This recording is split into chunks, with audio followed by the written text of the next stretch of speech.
This wall right here is our gastrotypographical assemblage board. It was created by Lou Dorsman. This wall was in the old CBS building down in New York City in their cafeteria. When it was time to renovate the CBS building, they basically threw this in the trash. So somebody took it out of the trash and they put it in their garage for many years. And they happened to be neighbors with a board member here at the school. So they took this back and they renovated this whole piece of artwork, and they thought this would be a perfect addition to the school here. There's over 500 different culinary words and phrases on here as well. Go ahead.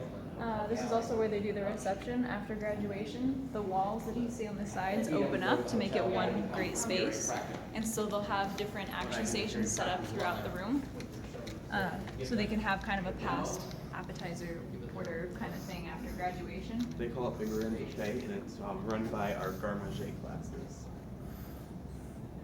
Garmager is the second class you take after coming back from externship. Here. So the class is going on right now. It's called Plated Desserts. This is the class that students take after Apple Pie Bakery and Cafe, where they properly learn how to plate desserts, basically, adding height, texture, color, contrast, appeal, before they go inside their formal restaurant here on campus. In the evening down this hallway are your baking fundamentals classes that students take when they get here to school, because all baking students are PM students when they start. Then when you come back from externship, you switch to an AM class. And Jessica, go ahead. So our start date was a fairly small one. We only had 60 people as opposed to the 100-person that there usually is. So rather than 4 20-person culinary classes and 1 20-person baking class, we had 3 15-person culinary classes and 1 15-person baking class.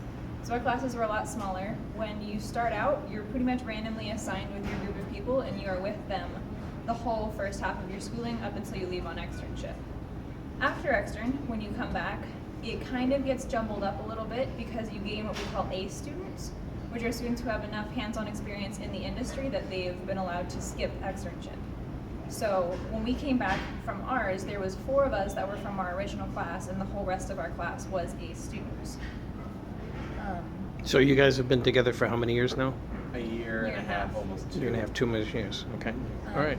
Right now, Jessie and I are paired together in our and Catering and Medici on our station, just because I made the schedule. I'm the group leader for our class currently, so I'm basically. What does that mean, voice. group leader for the class? I'm kind of the voice for the class and go between the class and the chef. And the chef, and so I made the So schedule. you have managerial and supervisory skills? Well, that you're I learning?